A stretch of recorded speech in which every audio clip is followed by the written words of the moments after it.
Hi, I'm Dr. Elliot Adam from ElliotOracle.com. I'm also the author of the best-selling Fearless Tarot and Tarot in Love, Consulting the Cards in Matters of the Heart. Both books are printed by Llewellyn Books, and I have signed copies available on my website if you're looking for that perfect gift for the tarot lover in your life. And also, speaking of gifts, I just released actual physical copies of gift cards. So a lot of you have been buying gifts for each other of tarot readings, and you've been sent a code online, which is really convenient and easy. But if you're actually looking for a tangible gift that someone can open up on a holiday, I just started releasing these lovely, elegant gift cards. They are available on my website, so do check that out if you're looking for the perfect gift for the tarot lover in your life. So, without further ado, let's go into our Oracle reveal. So, yesterday on Instagram, I placed up a photo of 3 different animals, and I asked you to use your intuition and ask yourself which animal's calling to you, because that animal has your message. And the 3 animals were the spider, the parrot, and the horse. So, if you're just coming to me now, ask yourself, what animal's calling to you? It doesn't have to be your favorite animal, it just has to be the one that's getting caught in your head. So, for those of you who picked the spider, this card says, make your dreams real. And spider can just indicate that this is a time to weave the web that you want to live. You want to really think ahead about what it is that you're creating or bringing into the world. And also, to be most creative, you really have to be focused on your mindset when spider comes up. So this could be a time to really be conscious of what you're thinking, what you're actively putting your thoughts on. And also, we're getting to that new year time. So this card can really indicate that this is an important time for you to look ahead, look at what you're trying to create, but also look at what your vision is, look at where your thoughts are dwelling, because that is the web that you're weaving. First card for Spider is where it's best to place your focus this next week. And we have the Two of Pentacles. And the Two of Pentacles shows a juggler who's good humored amidst the crashing waves behind him. For me, this card represents unpredictability, and it's just saying that life is sending you waves. It might also just indicate that you might have a vision of what you want to do, and yet there's these wavy waters that are just kind of coming into your life. They're causing some upset, and you're needing to not get frustrated by them, but instead to be humorous, to keep your sense of humor, and to let those sort of waves just go on in the background. Or, like the ships on the card, to just sail over them as they occur. There's a elastic quality to the figure on this card, almost like he's made out of rubber.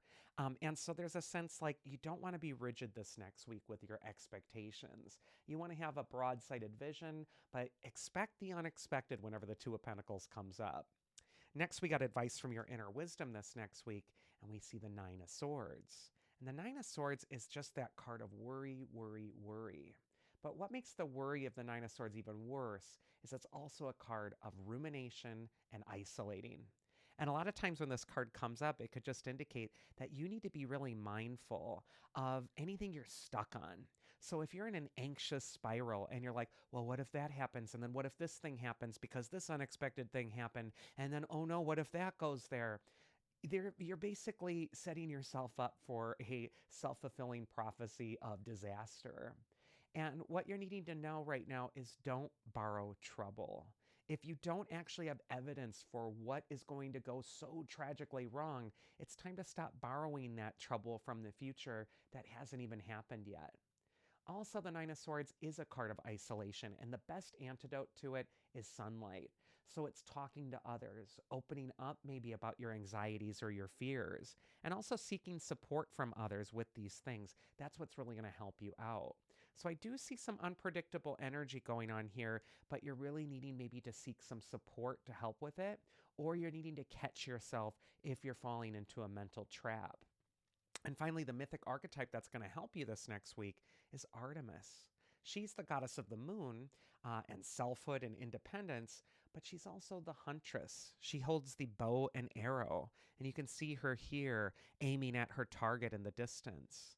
And what Artemis is telling me here, especially with these 2 cards, is that it doesn't matter what's happening in the near future. You need to stay focused on your long-term target.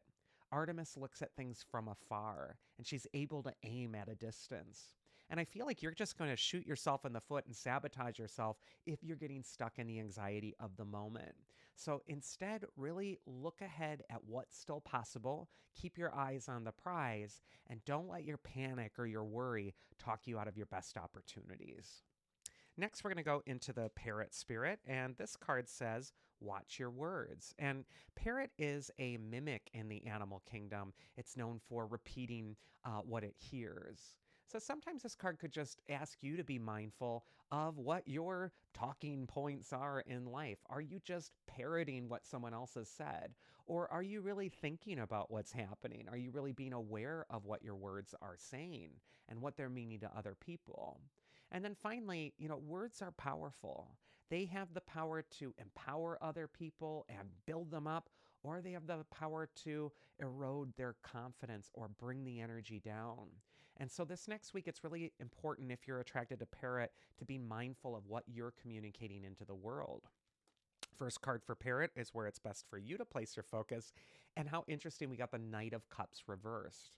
Now, normally the Knight of Cups upright is a messenger, but when he comes up reversed, he can represent a need to have a difficult conversation, to sit somebody down and actually put a point of view out there that might not be very popular or that you know that they don't want to hear, and yet a boundary might have to be placed or a conversation might need to be had about something that isn't easy to put into words. And so with that Parrot and Knight of Cups reversed, it's like really be mindful of how you're coming across, how you're saying what you want to say. It's so important that you're caring and compassionate with your delivery. Second card is going to be advice from your inner wisdom, and here's why. We got the Five of Wands reversed. And this can represent conflicts that are simmering, they're long standing. I just feel like for Parrot, it's time to stop engaging in a conflict, or it's time to really be mindful of your own energy with others and take the high ground and not really get into the weeds or into the mud about something that doesn't really even matter that much anyway. I just think with both of these cards, it's just so important that you're mindful of how you're speaking, and not just with your words, but also with your body language. And finally, the mythic archetype that is going to be somewhat a helpful lesson this next week is appropriately Aries. So I don't know what it is with the Parrot, but it looks like conflict might be around you, and you really have a choice whether you're going to get into the mud about it and start a full-on war with this, or whether you're going to pick your battles more wisely. It also might be a time where you're not pouring gasoline on an already smoldering fire, but instead you're de-escalating a situation and you're really being conscious of your part to play in conflicts that might be arising around you. And then finally, we got the Horse spirit, and this card says freedom is yours. And horse is all about leadership, freedom, roaming the fields, going into the direction that your heart most desires. First card for horse is where it's best for you to place your focus this next week. And we got the Tower card, which is saying that something that's been built up for some time is ending, and it may not feel that wonderful. We don't want to sugarcoat the Tower. When it does come up, it does indicate that something is being grappled with. Some sort of reality is being faced that might not be easy. And yet, for me, the Tower is a prison. And when it breaks down, it basically says that you're getting out of the trap, you're getting out of the prison.